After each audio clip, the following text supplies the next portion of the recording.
What's up, everybody? Day 7 of the quarantine bartender, here to help you through what seems like the longest week already, and we only have 1 week to go. So I was reading today, and when I was reading, I came up with a really cool, or saw a really cool quote, and it says, "If you're going through hell, keep going." It's by Winston Churchill, and I thought no better drink kind of describes what's going on now than a Dark and Stormy.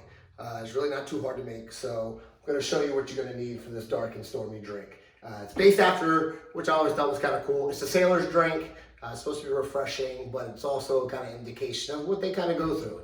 It could be crappy out there, it can be whatever, but this drink hopefully will get you through all this. So, a dark rum. You can use any kind of dark rum, but we are using Kraken. Big shout out to my man Shane, my liquor rep, Shane, who helped us out with this. Great quality rum right here. So Kraken rum, which is our dark rum. We have a ginger beer, bitters. Some of them ask for bitters, some don't ask for it, but we have it, so we're just going to go ahead and do it. And then a lime wheel. A lime wheel is, instead of a lime wedge, which you would cut it in half, you just keep the whole thing and do a little garnish on the side. I mean, a little cut on the side so you can garnish it like so. So here we go. Wash your hands, like we said, all right?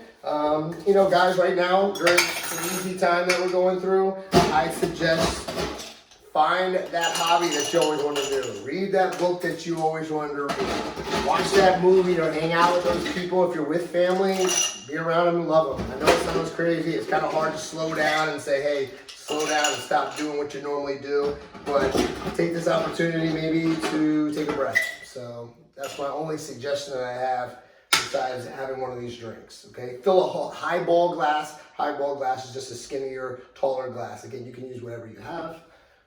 Some of them ask for the rum to go on the bottom first and then the ginger beer second and the other one vice versa. So I'm going to do both ways and I'll just let you see which one you like best. So this one, we're going to go ahead and do 2 ounces of the dark rum. Right there at the bottom. And I did ask for a dash of bitters. I'm just going to go backwards in the other way. All right, and then maybe this way. It's not bad. Or you could do this way, which is the way that I thought would be the best. Put it on top. It's like 3.5 ounces of ginger beer. A little bit more here. Speed this along. Boom, boom, boom. Little dash. And then try to float it on top. See if I can do this right and give it a cool effect. Definitely think that's got a better look to it. All right, well, at least we know which way we're going to go. And then you finally garnish it off with your lime wedge right there. Want to thank DJ Jules. Want to thank Liza for my opening video. Yes, that's how much fun I usually have at the bar. So when everything blows over, come see us over at Sandbar. And last but not least, cheers to everyone, and we'll see you tomorrow. God bless.